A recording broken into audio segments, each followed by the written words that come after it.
I'm redoing this video because I didn't like how I looked in the last one, but also I did what I said I wouldn't do. So we're gonna just go with it and restart and get a new take on it. Hello, this is my review for Sky Daddy by Kate Folk. Let me show you on my ebook for the cover. And this is it. I read this for a buddy read in my book club. It's not a book club where we do like a book of the month. It's probably just a group of friends. Book club is probably not the way I would call it. I think it's more of like a book group. I don't know. Whatever we technically are, it doesn't matter. We like to do buddy reads together, and we decided to buddy read this at the beginning of the month. So I finished it around the 3rd, but I've still been thinking about it, and that was when I was like, okay, it's probably time to make a video about this book, because I've been thinking about it that hard. Like, that is how influential this book has been. That's why it is rightfully a 5-star book on my list. I cannot believe we started out this year so strong with a 5-star. Sometimes it's just meant to be more positive. I don't know. Today is a positive rant, which is great, considering how heated I got in my last rant. My books I hated last year. It's nice. It's nice to rant for a positive reason, right? Unlike last time. But yeah, today I'm just talking about Sky Daddy for a little bit. It was a great book. I highly recommend. And there's definitely going to be spoilers here, so if you really care, I would go read it. I would just go read it right now. I don't know where it's available because I didn't check. I need to start checking, but I didn't check. You should go find it somewhere and read it and enjoy it, and go react probably somewhere. Maybe buddy read it with a friend. I would highly recommend it as a buddy read. It is more enjoyable that way, probably because you can react together and see the absurdity together. But yeah, I'll give a brief synopsis of the book, and then you need to go read it. Because we're gonna be breaking into some spoilers, and that's okay. So I know some people don't want spoilers, but there are some people who just genuinely don't care and want to know more about the book before they dive in, and that is totally fine. So anyway, brief synopsis of the book. The book is about a woman named Linda. My friends and I have theorized that she's on the autism spectrum, but it is not confirmed by the author or anything from what I've seen. So that's just what we headcanon, but we don't know if that's true or not. But the best way I can describe her is that she loves planes.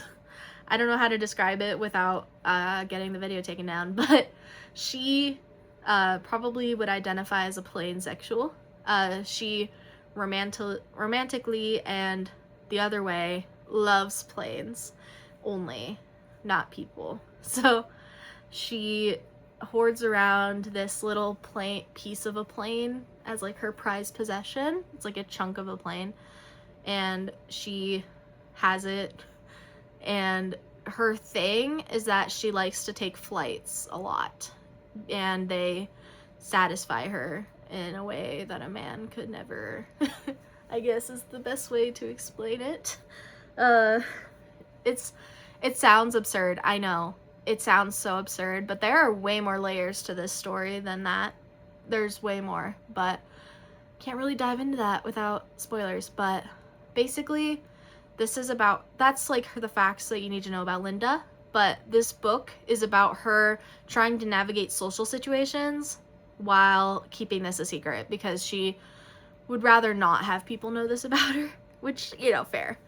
So yeah, she's trying to make friends and like balance her friendships and her life outside of being a plane addict. And yeah, that's just it. And she gets into a lot of hijinks and chaos because in order to get more plane rides is the best way I can describe it. But also, the thing that sets this book apart, her number one belief in life is that a plane is going to choose her and they're going to get married, but the way they seal their marriage is that the plane is going to crash and it's gonna explode and she's gonna die along with the plane dying, and then that's going to seal their bond forever in the afterlife. Is that she's gonna die in a plane crash with this plane, and the plane has chosen her. That's the best way I can describe her dream. So her dream is basically to get in a plane crash. And thankfully, she doesn't believe in tampering with the plane, because that is interfering with the plane's consent, I guess, is the best way I can describe it.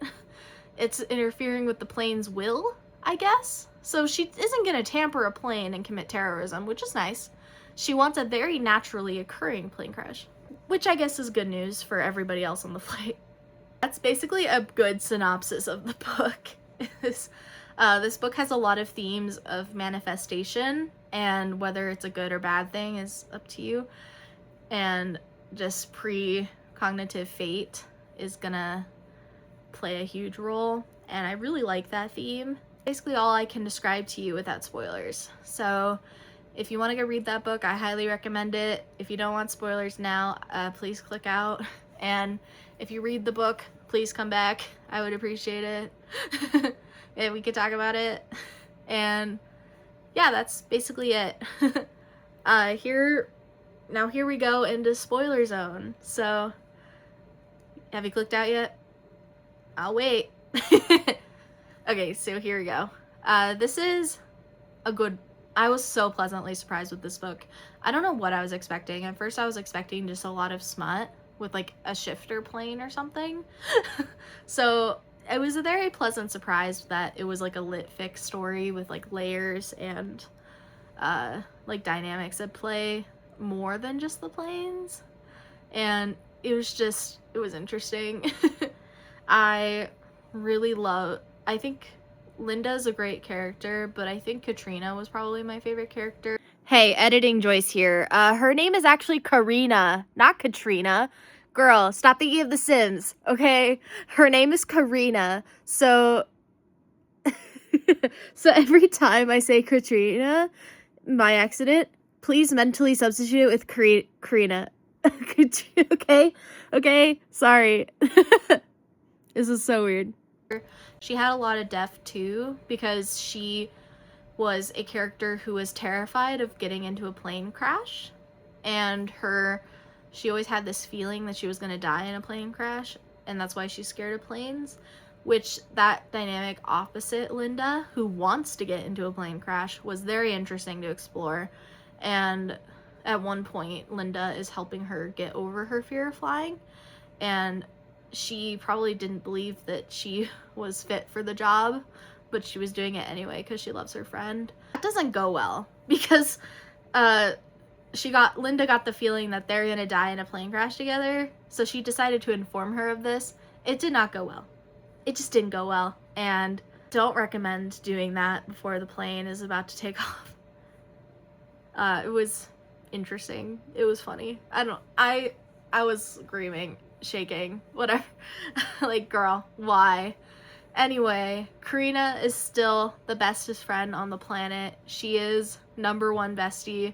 I would love to be her friend, and she belongs up there in the tiers of like best friends. Now, this whole book, there's themes of manifestation, because Karina has a friend group where they meet up quarterly, I guess, throughout the year, and they have like this manifestation group where they like each person shares a vision board for the year, and then they end with like a manifestation ceremony ritual, I guess is the best way to describe it. So Linda joins this group because Karina wants her to, but because her true dream is to die in a plane crash, she doesn't want them to know that, obviously. So she decides that the best next thing that like seems normal but has nefarious intentions is that she wants to make her board look like she wants to date a pilot. So, because in theory it makes sense. If she dates a pilot, she could get free flights on standby and like in the jumper seat or whatever. So that seems like the next best solution for her. So she makes her vision board look like that, and they buy it, and she gets initiated into the group, which is nice. Good for her. Everyone else's boards are pretty normal, like fitness goals, getting married, getting promoted in their job. Like all the other goals make sense, and then hers is, it's funny. It's so funny. But Karina, I don't know how close Karina was with these people. That's kind of something that Linda realizes. But basically, throughout the story, Linda gets into chaos and hijinks because she wants to, for motivations, involve planes. So, like, for example, she gets into a relationship thing, hookup, I guess, situation with her boss because he's willing to buy plane rides for her. And they go on plane rides together and join the Mile High Club is the best way I can describe it. So, and she's going along with this because she wants the free plane ride. It's not because she actually likes the guy, which is a little sad for him, but he's kind of a jerk, so I guess it works out. That guy, her boss, he is interesting. She starts to wonder about the vision boards being too powerful because in her second vision board, she put him on her board as like a representation of getting a raise so she could afford to go on more plane rides throughout the year. And she thought the board took it literally and like literally introduced him into her life, and she was kind of scared about that. So she ripped him off her vision board, and then they broke up. So you don't know, the universe had something to do with that. I don't know what they had to do with, but it was something. Linda will end up crashing out is the best way I could describe it, and she goes on a plane binge, which is where she takes as many flights as possible within 1 week. And she has like this mental breakdown, and I'm not going to describe everything that happens because I want you to have some experience with the book. But she basically destroys her whole life and then goes on this plane binge until she runs out of money, and she's just abandoned in one of the airports. I don't know which major airport, it might be Chicago. But anyway, Karina ends up tracking her down because she's not answering her texts, so she has Karina extremely worried about her. So even though they're fighting, she gets over her plane phobia to go save her. I'm not going to say what happens from there because the ending of the book is meant to be, first of all, the ending made me nearly crash out, but secondly, the ending is meant to be shocking, and I want to preserve that as much as possible. So you need to go read the book to see the ending. The ending, though, made me crash out. I was like, what the hell? Is the best way. So if you have any guesses from that, you may have guesses, but I want you to come to that conclusion by yourself. Yeah, this book we were all so mad. Even though it makes you mad, it's still like, okay, I could see this happening. It's not like it's just out of left field. This book was so good. It was so good.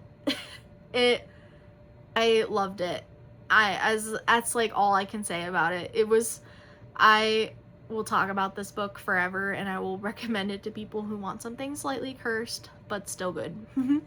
And I have not really read any lit fic books, so this is my first experience with like a proper literary fiction.